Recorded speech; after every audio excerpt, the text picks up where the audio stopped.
ಪ್ರಿಯ ಶಿಕ್ಷಕರೇ, ಎಲ್ರಿಗೂ good evening. ಇವತ್ತು ನಾವು ಇನ್ಸ್ಪೈರ್ ಅವಾರ್ಡ್ ಮಾನಕದ ಮೂಲಕ 2025-26ನೇ ಸಾಲಿಗಾಗಿ ವಿದ್ಯಾರ್ಥಿಗಳ ಹೆಸರನ್ನು ಯಾವ ರೀತಿಯಾಗಿ ನಾಮಿನೇಟ್ ಮಾಡಬೇಕು ಎನ್ನುವುದರ ಬಗ್ಗೆ ಡಿಸ್ಕಸ್ ಮಾಡೋಣ. ಅದಕ್ಕಾಗಿ ಇನ್ಸ್ಪೈರ್ ಅವಾರ್ಡ್ ಮಾನಕ್ ಎಂದು ಟೆಕ್ಸ್ಟ್ ಟೈಪ್ ಮಾಡಿಬಿಟ್ಟು ಆ ಒಂದು ಆಪ್ಷನ್ ಮೇಲೆ ನಾವು ಕ್ಲಿಕ್ಕನ್ನು ಮಾಡಬೇಕು. ಈ ರೀತಿ ಆಪ್ಷನ್ ಓಪನ್ ಆಗ್ತಾ ಇದೆ. ಫಸ್ಟ್ ಆಪ್ಷನ್ ಇನ್ಸ್ಪೈರ್ ಅವಾರ್ಡ್ ಎನ್ನುವಂಥ ಆಪ್ಷನ್ ಮೇಲೆ ಕ್ಲಿಕ್ಕನ್ನು ಮಾಡಬೇಕು. ಈ ರೀತಿ ಸ್ಕ್ರೀನಲ್ಲಿ ಶೋ ಆಗ್ತಾ ಇದೆ. ಇಲ್ಲಿ ನಾವು ನ್ಯಾಷನಲ್, ಸ್ಟೇಟ್, ಡಿಸ್ಟ್ರಿಕ್ಟ್ ಅಥಾರಿಟಿನ ಬಿಟ್ಟು ನಮ್ಮ ಶಾಲೆಗೆ ಸಂಬಂಧಪಟ್ಟ ಸ್ಕೂಲ್ ಅಥಾರಿಟಿ ಮೇಲೆ ಕ್ಲಿಕ್ಕನ್ನು ನಾವು ಮಾಡಬೇಕು. ನೆಕ್ಸ್ಟ್ ಈ ರೀತಿ ಸ್ಕ್ರೀನ್ ಓಪನ್ ಆಗ್ತಾ ಇದೆ.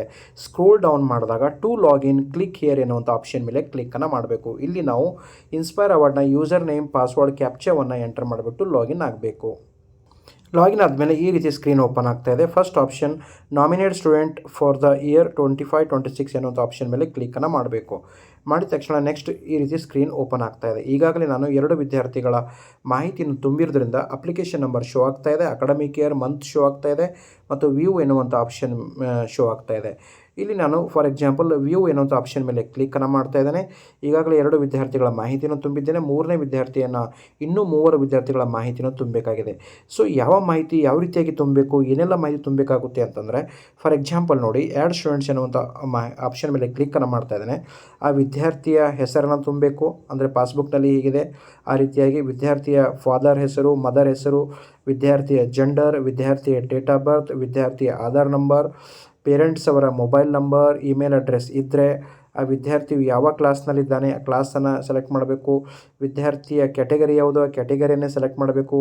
ವಿದ್ಯಾರ್ಥಿಯು ಯಾವ ಒಂದು ಟಾಪಿಕ್ ಮೇಲೆ ಇನ್ನೋವೇಷನ್ ಮಾಡ್ತಾ ಇದ್ದಾನೆ ಆ ಒಂದು ಟಾಪಿಕನ್ನು ಇಲ್ಲಿ ನಾವು ಟೈಪನ್ನು ಮಾಡಬೇಕು. ಮತ್ತು ಆ ಒಂದು ಟಾಪಿಕ್ನ ಕುರಿತು ಬ್ರೀಫ್ ಡಿಸ್ಕ್ರಿಪ್ಷನನ್ನು ಇಲ್ಲಿ ನಾವು ಮಾಡಬೇಕಾಗುತ್ತೆ.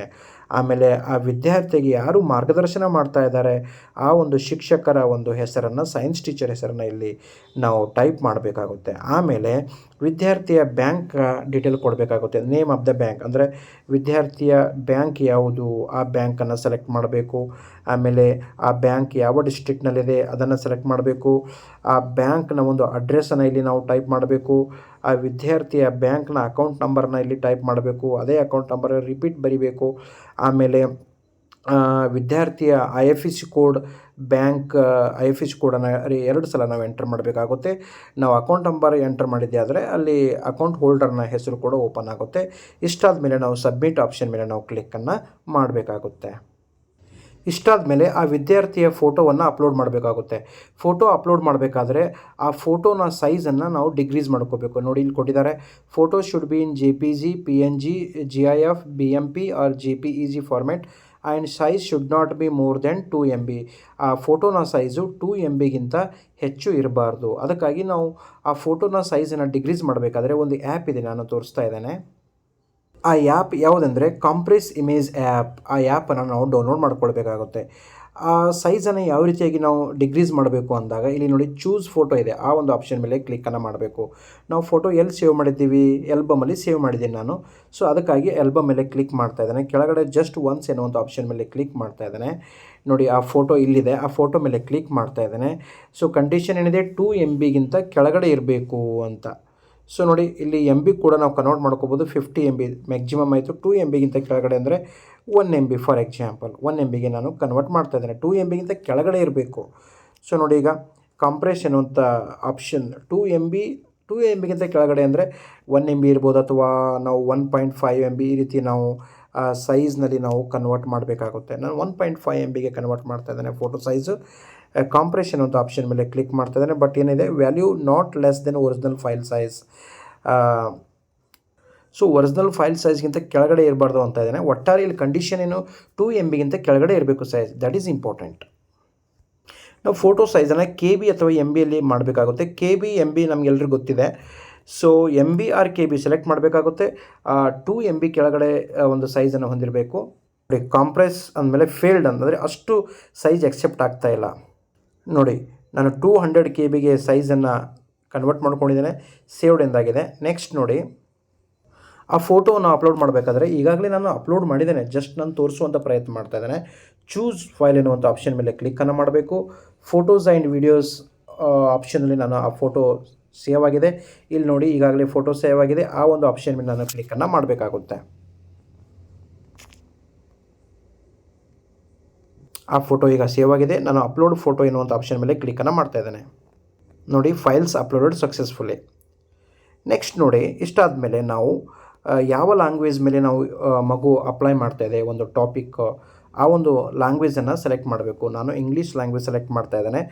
ಮತ್ತು ಮಗು ಯಾವ ಟಾಪಿಕ್ ಮೇಲೆ ಒಂದು ಸಿನಾಪ್ಸಿಸ್ ಒಂದು ಸ್ಟಡಿ ಮಾಡ್ತಾ ಇದ್ದಾನೆ, ಇನ್ನೋವೇಷನ್ ಮಾಡ್ತಾ ಇದ್ದಾನೆ, ಆ ಇನ್ನೋವೇಷನ್ ಕುರಿತಾದ ಒಂದು PDF ರೂಪದ ಸಿನಾಪ್ಸಿಸನ್ನು ರೆಡಿ ಮಾಡಬೇಕು.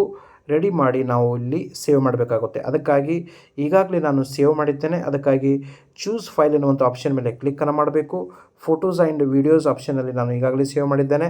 ನೋಡಿ, ನಾನು ಸೇವ್ ಮಾಡಿರುವಂಥ ಇನ್ಫಾರ್ಮೇಷನ್ PDF ರೂಪದಲ್ಲಿ ಇಲ್ಲಿದೆ ನೋಡಿ. How to grow crops on roof, ಈ ಒಂದು ಆಪ್ಷನ್ ಮೇಲೆ ನಾನು ಕ್ಲಿಕ್ಕನ್ನು ಮಾಡ್ತಾ ಇದ್ದೇನೆ. ನೋಡಿ, ಆ ಒಂದು ಸಿನಾಪ್ಸಿಸ್ ಈಗಾಗಲೇ ಸೇವ್ ಆಗಿದೆ. ಕೆಳಗಡೆ ಅಪ್ಲೋಡ್ ಸಿನಾಪ್ಸಿಸ್ ಎನ್ನುವಂಥ ಆಪ್ಷನ್ ಮೇಲೆ ಕ್ಲಿಕ್ ಮಾಡಬೇಕು. ಸಿನಾಪ್ಸಿಸ್ ಅಪ್ಲೋಡ್ ಸಕ್ಸಸ್ಫುಲಿ ಎಂದು ಬರ್ತಾ ಇದೆ. ಸೊ ಫೋಟೋ ಆಯಿತು, ಸಿನಾಪ್ಸಿಸ್ ಅಪ್ಲೋಡ್ ಆಯಿತು. ನೆಕ್ಸ್ಟ್ ವಿಡಿಯೋ, ಆಡಿಯೋ ಅಥವಾ ಆ ಒಂದು ಸಿನಾಪ್ಸಿಸ್ ಬಗ್ಗೆ, ಒಂದು ಟಾಪಿಕ್ ಬಗ್ಗೆ ಫೋಟೋಸ್ಗಳಿದ್ದರೆ ನಾವು ಅಪ್ಲೋಡ್ ಮಾಡಬಹುದು. ಅವೆಲ್ಲವುಗಳು ಆಪ್ಷನಲ್ ಆಗಿವೆ. ಆಮೇಲೆ ಆ ವಿದ್ಯಾರ್ಥಿಯ ಪಾಸ್ಬುಕ್ಕನ್ನು ಕೂಡ ಸೇವ್ ಮಾಡಬೇಕು. ಅದು ಕೂಡ PDF ರೂಪದಲ್ಲಿ ಅಥವಾ JPG, PNG, GIF ಈ ಒಂದು ಇದರ ಒಂದು ರೂಪದಲ್ಲಿ ನಾವು ಸೇವ್ ಮಾಡಬೇಕಾಗುತ್ತೆ. ಈಗಲೇ ನಾನು ಪಾಸ್ಬುಕ್ಕನ್ನು ಸೇವ್ ಮಾಡಿದ್ದೇನೆ. ಸೊ ಅದಕ್ಕೆ ನಾವು ಏನಂತ ಇದ್ದಾರೆ, ಕಂಡೀಷನ್ ಇದೆ, should not be more than 2 MB ಹೆಚ್ಚಿರಬಾರ್ದು. ಆ ಸೈಜ್ನಲ್ಲಿ ನಾವು ಕನ್ವರ್ಟ್ ಮಾಡಿಕೊಂಡು ನಾವು ಪಾಸ್ಬುಕ್ಕನ್ನು ಕೂಡ ಇಲ್ಲಿ ಅಪ್ಲೋಡ್ ಮಾಡಬೇಕಾಗುತ್ತೆ. ಈಗಾಗಲೇ ನಾನು ಅಪ್ಲೋಡ್ ಮಾಡಿದ್ದೇನೆ. ಇಷ್ಟಾದ ಮೇಲೆ ನಾವು ಸೇವ್ ಇನ್ನೊಂದು ಆಪ್ಷನ್ ಮೇಲೆ ಕ್ಲಿಕ್ಕನ್ನು ಮಾಡಬೇಕು. ನೋಡಿ, ಮಾಡಿದ ಮೇಲೆ ಆ ವಿದ್ಯಾರ್ಥಿಯ ಮಾಹಿತಿ ಇಲ್ಲಿ ಸೇವ್ ಆಗಿದೆ. ಸೊ ಈ ರೀತಿಯಾಗಿ ನಾವು ಒಟ್ಟಾರೆಯಾಗಿ 5 ವಿದ್ಯಾರ್ಥಿಗಳ ಮಾಹಿತಿಯನ್ನು ನಾವು ಇನ್ಸ್ಪೈರ್ ಅವಾರ್ಡ್ನಲ್ಲಿ ನಾವು ನಾಮಿನೇಟ್ ಮಾಡಬೇಕಾಗುತ್ತೆ. ಸೊ ಇನ್ನೂ 3 ವಿದ್ಯಾರ್ಥಿಗಳನ್ನು ನಾವು ಅಪ್ಲೋಡ್ ಮಾಡಬೇಕಾಗಿದೆ. ಸೊ ಈ ರೀತಿಯಾಗಿ ಯಾವ ರೀತಿಯಾಗಿ ಇನ್ಸ್ಪೈರ್ ಅವಾರ್ಡ್ನಲ್ಲಿ ವಿದ್ಯಾರ್ಥಿಗಳ ಹೆಸರನ್ನು ನಾಮಿನೇಟ್ ಮಾಡಬೇಕು ಎನ್ನುವುದ್ರ ಬಗ್ಗೆ ನಾವು ತಿಳಿದುಕೊಂಡಿದ್ದೇವೆ. Thank you one and all. Please subscribe my channel.